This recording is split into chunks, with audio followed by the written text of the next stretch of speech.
Okay, we'll get started, and then if other people join, I will obviously just let them join as well.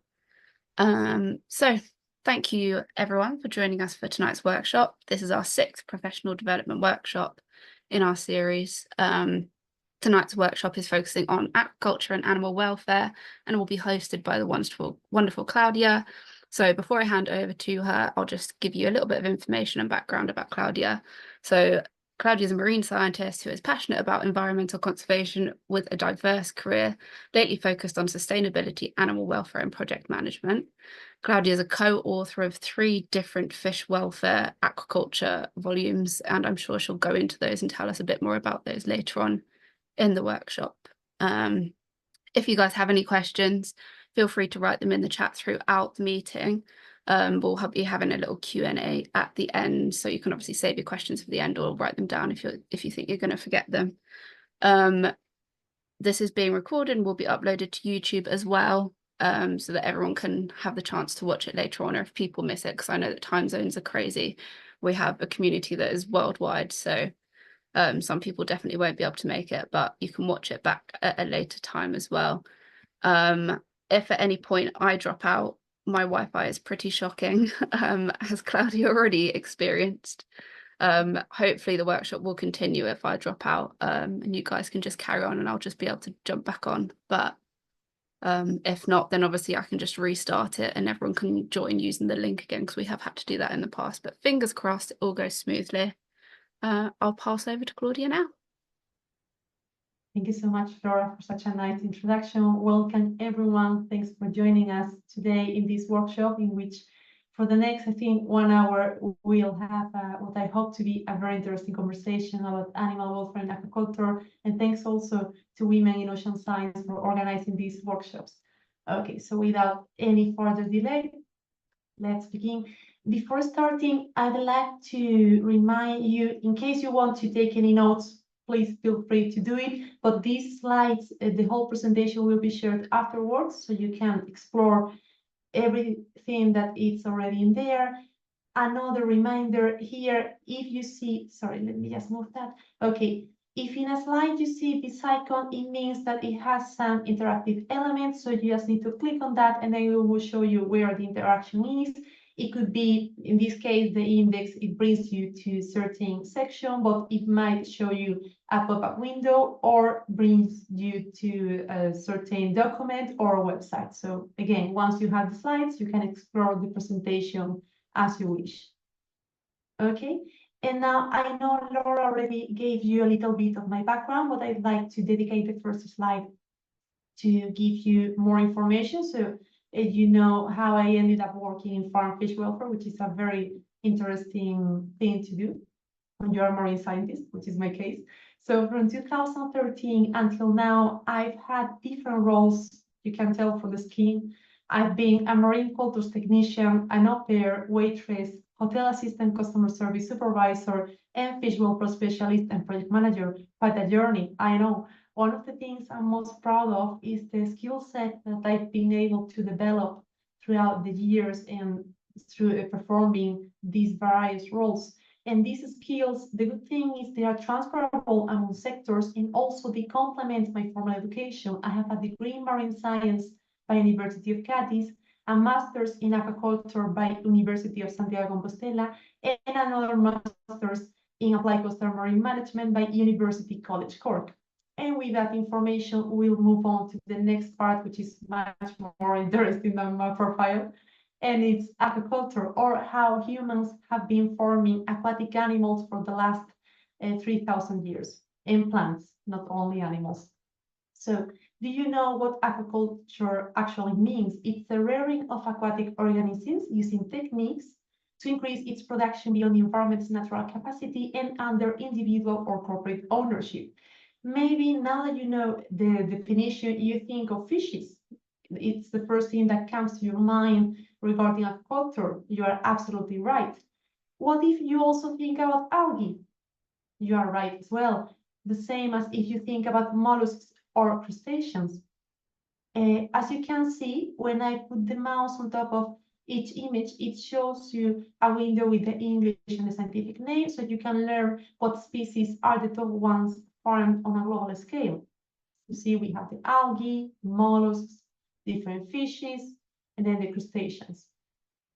Okay, so next, I'd like to give you a little bit more of information, some bits and pieces regarding aquaculture, so you can understand better the relevance of this sector nowadays. First, maybe you didn't know that it has already overtaken fisheries as the first aquatic animal protein source. We have some data from FAO here. In 2022, global aquaculture production was 130.9 million tons, whereas captured fisheries were 91 millions. As mentioned briefly before in the previous slide, it's a very diverse food sector. We have multiple species, rearing systems, aquatic environments. You have freshwater, brackish, and marine, and also different locations. And now I wanted to point out that the high demand of aquatic food, what do I mean by this? We have here a figure from the 2024 edition of the State of World Fisheries and Aquaculture, a report published by FAO every 2 years. And in here, we can see the apparent consumption of aquatic animal foods per region from 1961 to 2021. We can clearly see the steady increase through that time, and actually between 2021 and 2032, the increase will continue. Estimations are that there will be a 12% increase in order to supply certain amount of kilograms per capita, which we have it here, 21.3. As you can tell, this high demand of aquatic food will be supplied by aquaculture together with fisheries. And from there, we move on to the rearing systems. We have a whole collection of different rearing systems according to the species characteristics. We have, for instance, sea floating cages for sea bass and sea bream. We also have for rainbow trout these tanks, freshwater tanks. Then we have for certain species such as tilapia, the ponds. In this example, the ponds are used for shrimp, but similar ponds are also used for tilapia. And then regarding shellfish and algae, we have also another collection of different rearing systems. We have the long lines, we have racks, tables, and also we have the bushels, which is a system used in France. Now, you may be curious to learn who are the top 10 producing countries. China wins, it's the winner with no doubt, followed by India, Indonesia, Vietnam, Bangladesh, Norway, Egypt, Chile, Myanmar, and Ecuador. As you can tell, 6 out of the 10 top producing countries, they are located in Southeast Asia. The pie charts that you see in this slide show the regional aquaculture production compared to the global aquaculture production. Again, the numbers don't lie. 88.3% of aquaculture production happens in Southeast Asia, meaning the rest of the world has very, very little production compared to them. We have Latin America and the Caribbean 4.5%, 3.7% from Europe, and 2.4% from Africa. Next, I wanted to dedicate a slide to touch upon one of the main environmental impacts from aquaculture, from the farming of aquatic animals. This is not the only one, we could be discussing them for hours, but today we'll only mention fish meal and fish oil.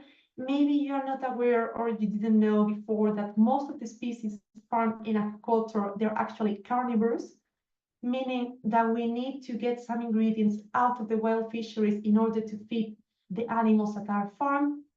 Again, some data from FAO in 2022, the share of fed aquaculture in total farm animal species production was 73.1%, which is quite the number. We have more data from the Changing Markets Foundation. This foundation has an ongoing campaign called Fish in the Feed. In case you are curious to learn more about fish meal and fish oil, I highly encourage you to go to their website and check, because they have different reports with very, very interesting information there. And actually, they came up with this number that every year, more than 500,000 tons of small pelagic fish are taken off the coast of West Africa from Mauritania, the Gambia, and Senegal, and processed into fish meal and fish oil. Another data, The fish meal, fish oil revenue market share from 2019 came 70% from aquaculture, 18% from swine feed, and 4% from poultry feed. If we move now to the right-hand side area of the slide, we can see a figure from Hua et al. They published an article in 2019 giving some estimations of fish meal in these fed aquaculture diets. We see in a light turquoise color these areas that means or represent the fish meal for that year. Then 10 years after that, in 2025, we had the turquoise in a darker shade, which, as you can tell, it has increased significantly. And finally, we have in a light blue the percentage of fish meal on the diet. Again, every species, whether it's a fish or a crustacean, they use certain amount, they require fish meal and fish oil. So just bear that in mind. And with this, we move on to the next section in which we'll discuss briefly animal welfare. I just need some water. So when we say animal welfare, what do we mean by that? It's the physical and mental state of an animal in relation to the conditions in which it lives and dies. This definition, this concept is based on the freedoms model, a model that dates back to the 60s, which it's almost 60 years old. And this model said that an animal had good welfare if it was free from hunger, malnutrition and thirst, fear and distress, heat stress or physical discomfort, pain, injury and disease, and was able to express normal patterns of behavior. Now, you can tell that there's another much more modern model here, the 5 domains. The 5 domains, the main difference that has in regards to the 5 freedoms is in the 5 freedoms, we consider the animal, again, to be not happy, but to have welfare if it was free from, with a very, very strong approach on animal health. But the 5 domains actually consider both positive and negative experiences within these 5 categories: environment, nutrition, health, behavior, and mental domain. This second model dates, it's actually 30 years old, it dates back to 1994, but it was later reviewed in 2020. So hopefully more international organizations will adopt this sooner rather than later, because funny enough, organizations such as the World Organization for Animal Health, WOS, the reference that I'm using here, they still mention the 5 freedoms. So maybe they wanted to have a go at the 5 domains. Now, next, I'd like to give you some figures, some information regarding the land-based farm animals, some data coming from FAO, a very good source. In 2017, global livestock production led by terrestrial animals supplied over 76 billion animals to feed the world's population, which is quite the number. Mammals and birds, in case you weren't aware, they have already a species-specific legal framework in place, which is legally binding, so they are somehow protected, and public awareness is also already there. As an example, the End the Cage Age initiative. Here on the left-hand side, we see the estimates, the figures regarding land animal slaughter for meat in 2017. We had 68 billion of chickens, 3 billion of ducks, 1 billion of pigs, 699 million of geese, 670 million of rabbits, 604 million of turkeys, 563 million of sheep, 462 million of goats, 289 million of cattle, and 168 million of other animals. They are quite impressive when you think about all the millions or billions of animals actually tested for human consumption that year. Again, these ones are only the terrestrial. Please keep them in mind, and particularly keep this number in mind, because in a couple of slides, I might surprise you when we see the numbers for the aquatic ones. At the end of the day, we as humans can easily empathize with animals such as cows, pigs, geese, turkeys, sheep, or hens. Why? Because they are mammals or birds, and we are able to interpret their behavior by visual observation. But what happens with aquatic ones? How do we interpret the behavior of a fish if it doesn't have the same facial expressions that we have? We learn that now. And with this, we go to the next part, which is all about aquatic animal welfare and why this is sadly an often neglected issue. So if you remember the number I gave you before, 76 billions, by the way, every icon in, or every small animal in this slide represents 10 billions, okay? So just to give you the unit of measure. These are all the land-based farm animals, okay, from 2017, fair enough. What if I tell you that that same year, 19 billions of fishes were also destined for human consumption? Slightly bigger. Here comes the surprise. Crustaceans. 413 billions of crustaceans, mostly shrimp, were destined for human consumption that year. So when we try to learn about when we try to get the total number of aquatic animals farmed to compare it with the terrestrial ones, we find ourselves like in a situation I had a few days ago when I was preparing this slide. We don't have the number. The thing is, usually the production of these animals in aquaculture, unlikely the production of farm animals in terrestrial farms, is given in lightweight tons. But for this slide, for this presentation, I wanted to use individuals in order not to objectify the animals. So I was able to find the numbers of crustaceans and fishes in individuals, almost 504 billions for that year, for 2017. But for the mollusks, I'm afraid we only have the number in tons. So because we can't actually add individuals and tons, the total number of farming and aquatic animals remain unknown right now. And what I really want you to get from this slide, apart from the numbers, which are impressive, which are huge, is if we already are taking care somehow of the welfare of these 76 billion animals, why aren't we doing the same for the 413 billions of crustaceans, for the 90 billions of fishes, and for the mollusks? Just a thought. Now, some curiosities regarding aquatic animals. Fishes are recognized as sentient beings. They are capable to feel pain and stress. They also account for more than 50% of all vertebrates, over 35,000 living species.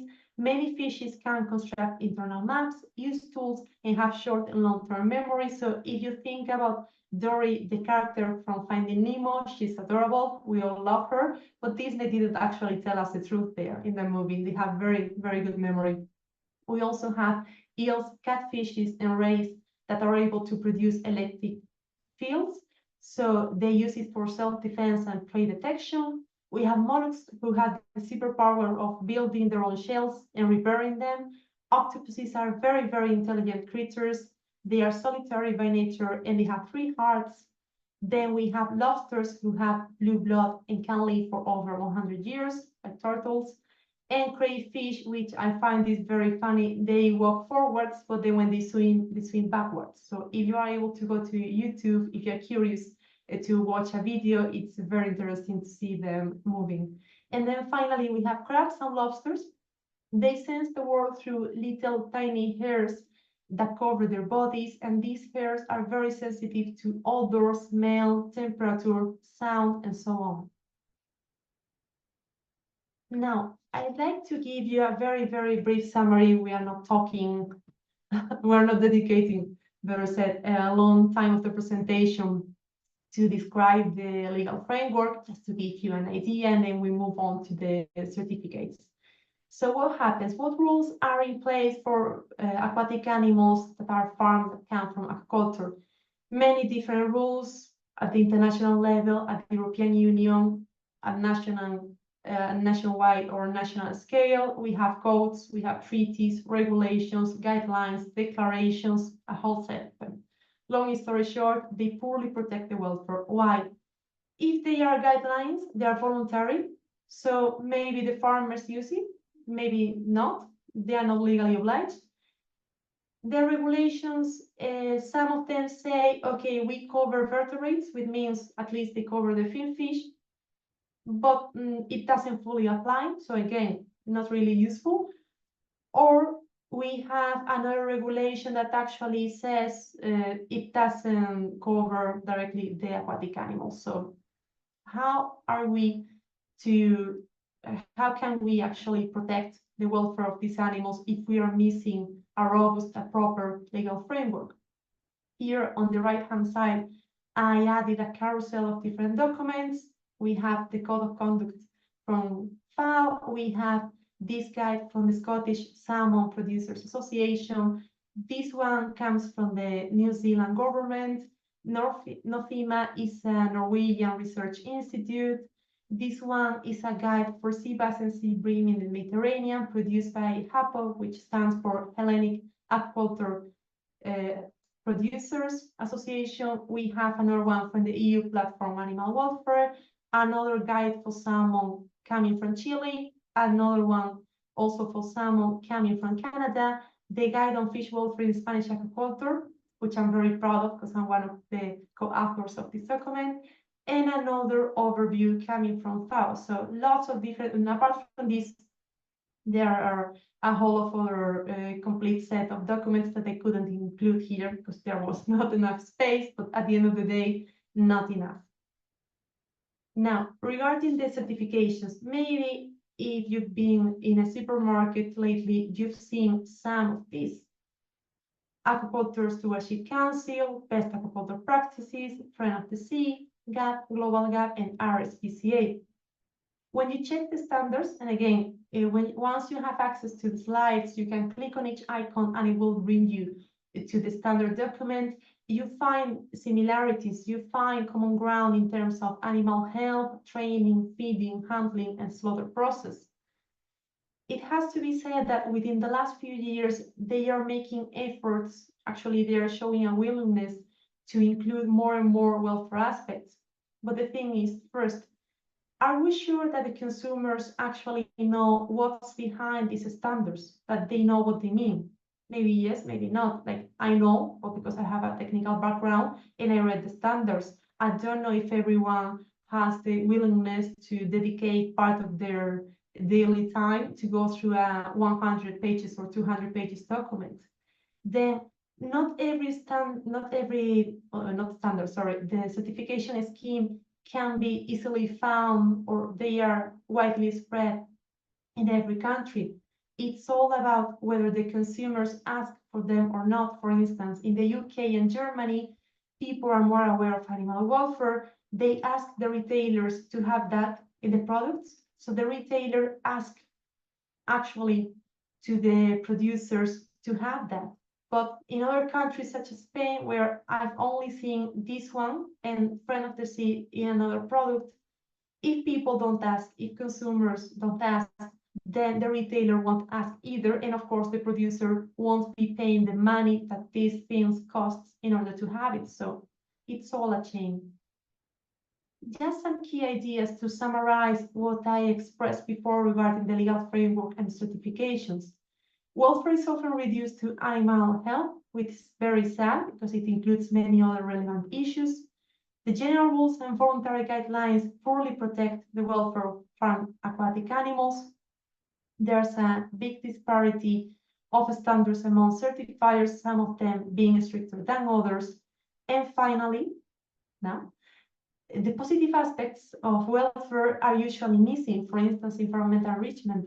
Having said that, and that's why I added this pop-up window that you see on the screen, some of the certification schemes from the previous slide already include environmental enrichment. They are Friend of the Sea, GAP, Global GAP, and RSPCA. And from here, we move, I think it's like my favorite part of the presentation. I'd like to introduce you to some of the people, some of the organizations that are doing their best, very, very incredible, amazing work to raise welfare standards, to fight and try to improve the lives of these species and prawns and crustaceans and many, many animals. I've been very lucky when I was a fish welfare specialist to contact many of them, to collaborate with some of them, and they are doing incredible work, I can tell you. And again, once you have the slides, if you want to learn more about the programs, the initiatives, or the campaigns that they are carrying on, you only need, because I've already added the hyperlinks, you just have to click on each logo, on each icon, and it will bring you to their website. Okay, so the next few slides are dedicated to some very good examples. of corporate and institutional work. First, we had the report from Future for Fish regarding electrical stunning. Why is it so important? What they did, because they operate in Turkey, but we also have sea bass and sea bream production in other Mediterranean countries, Spain, France, Greece, and Italy. They surveyed and they had different meetings with 76% of the producers, which is the vast majority of the sector, and they were checking whether these producers already applied or had somehow implemented electrical stunning. The 40% of them actually used this type of humane stunning device to almost the whole harvest, the 90%. And also they found that on the 60% of occasions, electrical stunning worked faster than traditional methods. What was the traditional method that is sadly still being used in some countries? You had the fishes on your floating cage, you take them using either a net or a pump, and then you move them, you transport them to a container with a mix of ice and water. You leave the fishes there to die of suffocation. It can take up to 20 or 30 minutes for the fishes to die. It's a very painful way to die. So if you stun them using this electrical device, that means that you are applying electrical current through their bodies, so they lose consciousness within 1 second. They are slaughtered immediately after, and in that way, we are significantly reducing the amount of pain that they suffered. So this work is very, very important, and I hope it can help producers to other countries to actually implement these electrical devices. Then we have another example from Compassion World Farming. They published last year their salmon welfare scorecard. What they did, because this is a very good example of corporate engagement and transparency, they took the public policies of different salmon producers companies that were freely available, and then they checked the policies according to certain welfare parameters. And as you can tell, they also used a 5-scale color. So if the company met the criteria, it will show in dark green. If it meets the criteria between 60 and 80%, it will be showing in light green. If it's so around 50%, it will be showing in this beige or light orange. If it's poorly met, between 20 and 40%, it will be showing in dark orange. And finally, if it's nothing, like between 0 and 20, it will be in dark red. Ideally, I wish we had a table full of greens. What we have, because you know, from theory to reality, there's a huge step. We have some red, we have some oranges, we also have some green, there's still hope. But with this analysis of how Compassion is using this tool, after they review the policies, they reach out to the company, say, look, this is the result that I got. Do you want to add anything? You have any inputs, any feedback? Are you planning to review your policies? Please let me know. And in that way, they are already engaging on with the companies, and also the companies are doing a very good exercise of transparency. So it's a win-win situation. Now, moving to the third example, on this side, we have the Ally Octopus Farming Ban campaign. Ally stands for Aquatic Life Institute. This is an organization operating in the US. It's an alliance of different organizations, and they work together with Aquatic Animal Alliance. So what they did in the US, what they actually already managed. Early this year, the state of Washington approved, as you can see here, the first law banning octopus farming. A few days ago, almost the same happened in California. So what they did there in this second state, the Opposed Cruelty to Octopuses Act has already passed. It was voted in the Senate Natural Resources Committee. It has passed unanimously the vote, and now it's just waiting to be signed into law. So we hope to have this example from California got the same results as the one from Washington. And also we hope to see similar results in other states from the US. So hopefully they will achieve more regarding this campaign. Now, another 3 more examples. We have the ODI Fish Welfare Training Guide. ODI is the One Health and Development Initiative. They operate in Nigeria, which is the most populated African country and also the second biggest aquaculture producer. Yes. right after Egypt. And why this fight is so important? Because it has all the main topics that you need to consider when you have a fish farm. In this case, for Nigeria, they mostly have catfishes. They have chapters dedicated to handling, water quality, feeding, transportation, stunning and slaughter, and other bits and pieces. I was very honored to be able to participate in this guide, and I'm very happy to see the results and to see how the farms there in Nigeria are actually implementing it in order to help to raise the standards for their catfishes. So again, very good work from Odi. Now moving to OSI VR education modules. OSI is a German-based organization. They are the Aquaculture Welfare Standards Initiative, and they have developed these incredible VR education modules. Here you can see me trying them. I was very lucky to have the opportunity to try them last year.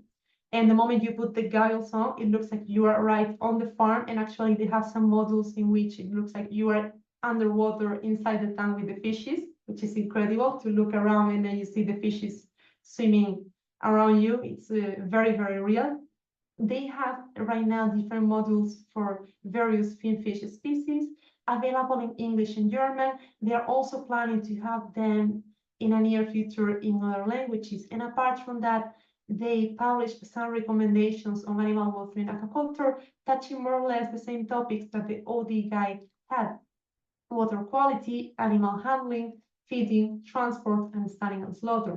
And last but not least, we have the Alliance for Responsible Aquaculture from Fish Welfare Initiative, an organization that operates in India. They began this project in the state of Andhra Pradesh in 2021.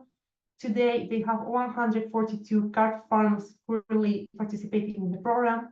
And as you can see, they have achieved very good results in terms of water quality improvements after applying certain corrective actions.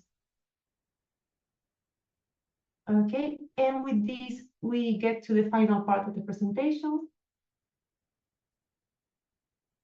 in which I will explain you a little bit the connections between food security, safety, and SDGs, and animal welfare, of course, which is the topic that we are discussing today. So for food security, I have already mentioned, and I'm sure you're already familiar with the idea that aquaculture contributes notably to global aquatic food supply as a source of omega-3 fatty acids, EPA and DHA, proteins, and some micronutrients. We have calcium, iron, iodine, selenium, and zinc. And in here, we have a table that I really like. When I read the article, I'm like, I'm using this for the presentation. So very easy to interpret. You have here the animals, aquatic ones showing in blue, terrestrial ones showing in green. In here at the bottom, you have the omega-3 fatty acids, vitamin A, B12, calcium, iodine, iron, and zinc, and the unit of measure that they used. They were comparing the nutrient diversity between aquatic and terrestrial, and they used the ratio of concentrations of each nutrient per 100 grams to the daily recommended intake. So again, very straightforward. The darker the color, the higher the concentration, and the same works in the contrary. The less concentration of the nutrient it has, the light the color. So you can tell that actually aquatic animals win over terrestrial animals because they have more concentration of different either vitamins, micronutrients, the omega-3 fatty acids. So they are a very good source of all of these. Now, for food safety, I wanted to give you a very simplified scheme of the aquaculture food supply chain, which is a complex one. And I used this one adapted from an article that Marvin et al. Published in 2020. So we had the broodstock, which are the male and female adults. They release the eggs and the sperm. The eggs are fertilized. They are transported. You get the larvae. The larvae are transported to the farm. And then from the larvae, you keep feeding the animals until they reach their commercial size. Then you harvest them, you process them. Part of the process or the byproducts actually go to feed the fishes that are still on the farm growing, and also the broodstock. And then again, the process, the products that we got after harvesting the animals, they reach the final destination, which is the consumer, through different channels. HoReCa stands for hotels, restaurants, and catering, in case you didn't know. What is so important for food safety? We should actually follow every rule regarding food safety in order to be sure that the products, the aquaculture food that we get here at the end of the chain is safe in order to be consumed, and also it has followed all the good practices regarding water quality, handling, health and safety for staff, medicines, farm maintenance, effluent management, transportation, site requirements, and feeding. Okay, so just 2 more slides. The famous SDGs, or Sustainable Development Goals. How are they related with animal welfare and aquaculture? You'll see in a second that we'll be covering this lovely picture of some rainbow trout swimming in a tank with the SDGs. No poverty. More data from FAO. In 2022, aquaculture and fisheries provided livelihoods for 61.8 million of people that year, zero hunger. We have already learned that aquaculture contributes notably to global food supply and basic incomes. Also good health and well-being. Aquatic animals protein is a relevant food source, if you remember the table on that article. Then we had the clean water and sanitation SDG. Wastewater from aquatic farms can contain risks of antibiotics or uneaten food. Then we had decent work and economic growth. Aquaculture within the food sector is the part that has experienced the fastest growth within the last 40 years, which is something to consider. Then we have the responsible consumption and production, the feed for carnivorous species, or at least some of its ingredients, especially the fish meal and fish oil, they come from fishing grounds, which means you are adding an extra pressure on already depleted resources. Climate action. Climate change is already impacting the farm aquatic animals on a global scale. Life below water, we must implement good practices in order to improve animal welfare, to promote a more sustainable use of the marine resources and the freshwater resources as well. Life on land, aquaculture facilities are often, in most locations, found or located nearby pristine areas. So if we can mitigate any impacts coming from the facilities, we should do it. And the last SDG, the partnership for the goals. We had different stakeholders from the private and public sectors working together in order to increase these welfare standards. And finally, I have 3 take-home messages for you. Increasing industrialization, aquaculture's growth is following the model of livestock production, increasing stocking densities and using recirculating systems, the ones known as RAS, which stands for Recirculating Aquaculture Systems. The welfare of farm aquatic animals is actually, thankfully, gaining momentum. It has already been included in the political agenda, but changes are coming at a very slow pace. So we'll see what next year's have for us in regards to the legislation. And then for the knowledge gaps, further research is needed on species-specific needs, requirements, in order to better adapt the aquaculture facilities for these needs. And with this slide, I finalize. Thank you so much for your attention. I hope you are still with me and with Laura. And in case you have any questions, I will be very happy to answer them.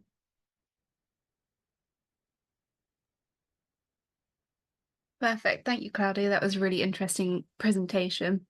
So before we get to the questions, I just wanted to say that obviously this will be uploaded to YouTube, and Claudia has already said that we'll be making the presentation available for people to look at in their own time. So when I upload the video to YouTube, I will obviously include the link for the presentation, and I will post it to our social media and stuff as well, so that you can access it whenever you want to. But yeah, if anyone has any questions, feel free to either turn your microphone on or put the questions into the chat, and we will hang around and find out the answers.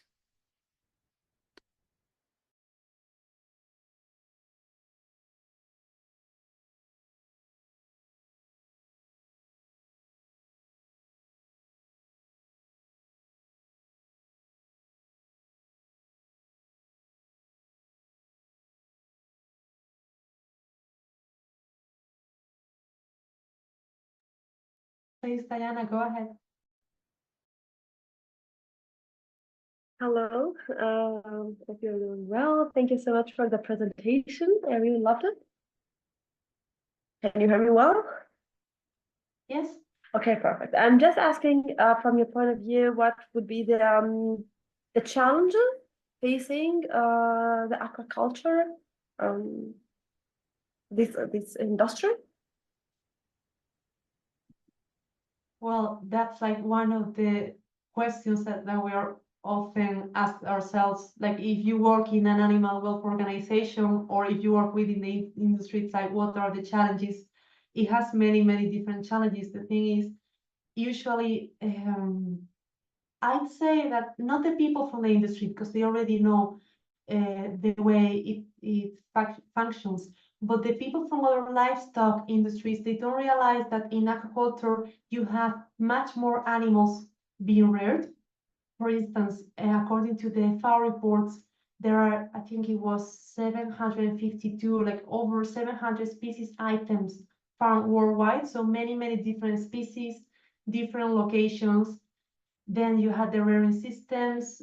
And like, if you have, for me, aquaculture is like, maybe you're gonna laugh, but it's an onion in terms of you have all these layers of the different animals and the rearing systems and the locations, and you can have systems with freshwater, which has its own challenges, and then with marine or brackish, which is a mix between both. And then on top of that, you have different stakeholders. Each one has its own interest in mind, its own agenda, the private sector, the public, different administrations. As we have seen, the legal framework doesn't really help. Then aquaculture, maybe you have heard the message, the sector uses to have this positive message saying, oh, we are the sustainable alternative to fisheries. Yes and no. I mean, if you farm your own aquatic animals, yes, you're not taking that out of the sea or the ocean. But if you are farming carnivorous animals, you still need to fish or to get small fishes. As I put the example from the Changing Markets Foundation data, you take these fishes out of the west coast of Africa, you process them, and then you use the fish meal and fish oil to feed the sea bass and sea bream that we have in Spain and across the Mediterranean, the salmons that are being farmed in Norway or in Scotland. So everything is so interlinked that when I think about aquaculture and the challenges that the sector has, I'm afraid I can't give you like a short answer, because you need to consider many, many different aspects. But one of the things that I wanted to add, and that's why it's included as one of the take-home messages, they are increasing the stocking densities. They are following the traditional method that the livestock farming use, saying if we have more animals in the farm, then we farm them until they reach the commercial size. We sell them, we get more money. So let's begin the cycle again. And they are using these recirculating systems. Just to give you an idea, salmon, which is a migrant species, like in the wild, they are born in rivers, and then the first stage of their lives, they are in the river, and then they go through this transformation. They end up in sea, living the adult phase of their lives, and then they go back to the river in order to release the eggs and the sperm. They are raised in recirculating systems, in tanks where you have a very controlled conditions. So in theory, recirculation is very, very perfect in terms of efficiency, because you recycle most of the water. But for me, the idea that a migrant animal that is able to travel along very, very long distances, miles in sea or across the rivers, and you have those animals in a tank going in circles, it doesn't really feel right. And it's one of the I got your point. So you're talking mainly about the welfare. Yes. Like one of the most big challenges are the welfare. Yes. Is the welfare. Okay, actually, regarding this point, because I'm totally with you that when I see any animal actually in captivity, not only fish or not only in aquaculture, I have the same idea in my mind, like this animal should be traveling or should be migrating. So which kind of aquaculture do you prefer?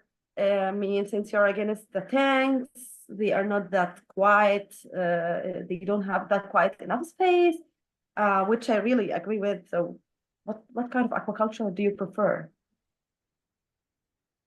I don't think I have an answer for that question. I'm sorry, Diana. It's not, I have a favorite aquaculture system. Some of them, for me, have more advantages. Like if you have organic aquaculture, for instance, you have a certain limit of stocking density. So if you actually want, or at least that's the way it works here within the EU frontiers. If you want to have your product with that certified saying it's organic, so you can sell it for a higher price, you can't have more than a certain amount of animals within your tank. So at least for organic aquaculture, they are keeping low densities. So okay, so you are generally talking about the density inside the tank, that it has to, like, they get more spaces. Yes. Yeah, of course. I am okay. I'm not that specialized in aquaculture, so I'd like to ask actually, what is the difference between having aquaculture like in tanks or in water, like in the sea, like when they have these kind of nets, and they make like basins, but inside the sea, or what's the difference? I mean, why they don't usually do that, and instead of putting them in tank? At the end, I believe seawater is much better. It all depends on what the animal actually needs. If you have a trout farm, you know you need fresh water, so the tanks will be located near a river, and the river will be your source of water. And in that way, you know, you have a flow through a system, so you have there your trouts. If you have marine animals, you have tuna, you have sea bream, sea bass, you need to have them in floating cages. You have them in tanks in coastal areas, but when they are small, when they are larvae, more or less this size, they are larvae, and then you have them during the nursery area. But then when you grow them, when you reach the final stage, just before they get to the commercial size, you move them, you transport them to the floating cages, and in that way, you don't need to control anything regarding the water in terms of the temperatures and and the salinity and everything. Okay, perfect. I have another question. I'm sorry. No, like that's just this is out of curiosity, which like which species from your point of view is the most difficult in aquaculture? Which, sorry, I didn't catch that. Species. What species? You mean which ones are the most fun, or which ones experience much difficult? Much difficult. You touch a very interesting point, and that's something I didn't mention in the presentation, but you know, farm animals, the terrestrial ones, it's been a long time ago that they were domesticated. So actually, the genetics have been manipulated. Now for fish, the domestication, they are somehow domesticated, and they are somehow also genetically modified, but not at the point where you have the terrestrial animals, for instance, the broiler chicken. And the thing is, it's hard to explain, but one of the points is domestication for aquatic animals has happened at a much later stage than for the terrestrial ones. And I wanted to say something, but it just slipped my mind, sorry. It will come back. It will come back in a minute, No I'm sure. But does the word aquaculture only related to like food animal or food fish? I mean, what about aquaculture for tridacana or like beards or things like that? You can have, like, in most of the occasions, the use of the, or at least, you know, they are destined for human consumption, the fishes or the prawns or the animals or some of the algae that are farmed. But in other cases, you could, for instance, I know, farm algae in order to use it for, you know, some cosmetic products, or to obtain some nutrients using medicines. So it doesn't Yeah, always I've seen have to be for actually food. an organization like farming algae to feed tridacana. Okay. Mhm. Okay, so I mean, aquaculture is related to anything like in farming, anything, not only for food, I mean, any fish, No, but no, not no, only for it's not only like the vast any majority aquatic is for food, but then they also have other uses, pharmaceutical, cosmetics. medicine, yeah. Mhm. Okay, thank you so much. I'm done.